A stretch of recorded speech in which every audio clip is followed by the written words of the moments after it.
এই লোকটা আমাকে ধোকা দিয়ে বিয়ে করেছে। আমি বিয়ের পরে জানতে পারি ও একজন সাধারণ ঝাড়ুদার।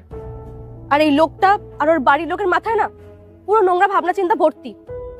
আর তাই জন্য ও এখন বিনা কারণে আমার উপর দোষ দিচ্ছে। আর প্রধান সাহেব, আমি সিদ্ধান্ত নিয়েই নিয়েছি, আজকের পর থেকে আমি ওর সাথে আর থাকবো না। এর পরিপ্রেক্ষিতে তোমার কিছু সাফাই দেওয়ার আছে। একজন সাফাই কর্মচারী যে সারা শহরের নোংরা সাফ করে বেড়ায়, আজ তাকেই জিজ্ঞাসা করা হচ্ছে যে তার কোনো সাফাই দেওয়ার আছে কিনা। প্রধান সাহেব, উনি বলছেন যে আমি নাকি ওনাকে ধোকা দিয়ে বিয়ে করেছি। উনি জানতেন না যে আমি একজন সাফাই কর্মচারী।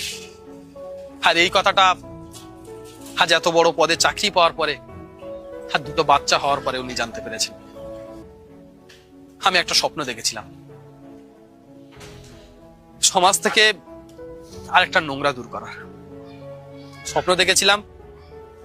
যে বিয়ের পর শ্বশুর বাড়িতে মেয়েদেরকে মেয়ে নয় বৌমা বাবা হয়, যাদের কাজ বাড়িতে রান্না বান্না করা, শ্বশুর শাশুড়ি দেখাশুনো করা, স্বামীর দেখাশুনো করা বা বাচ্চাদের দেখাশুনো করা।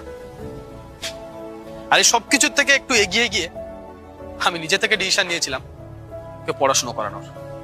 হ্যাঁ, এতে আমার লোভ ছিল।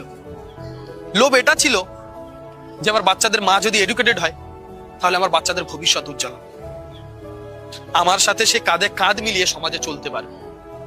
কিন্তু আমি এটা ভুলে গেছি যে একজন বড় চাকরিজীবী কখনো একটা সাধারণ সাফাই কর্মচারীর সাথে চলতে পারে না। হ্যাঁ, আমি একজন সাফাই কর্মচারী, আর এটা আমার গর্ব।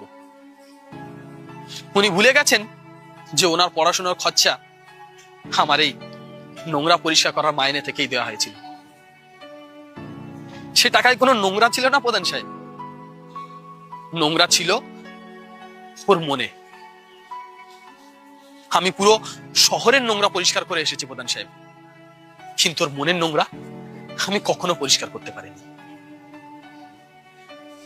পুরো শহরের নোংরা পরিষ্কার করার দায়িত্ব আমি নিচ্ছি প্রধান সাহেব, কিন্তু মনের ময়লা পরিষ্কার করার দায়িত্ব আপনাকে নিতে হবে।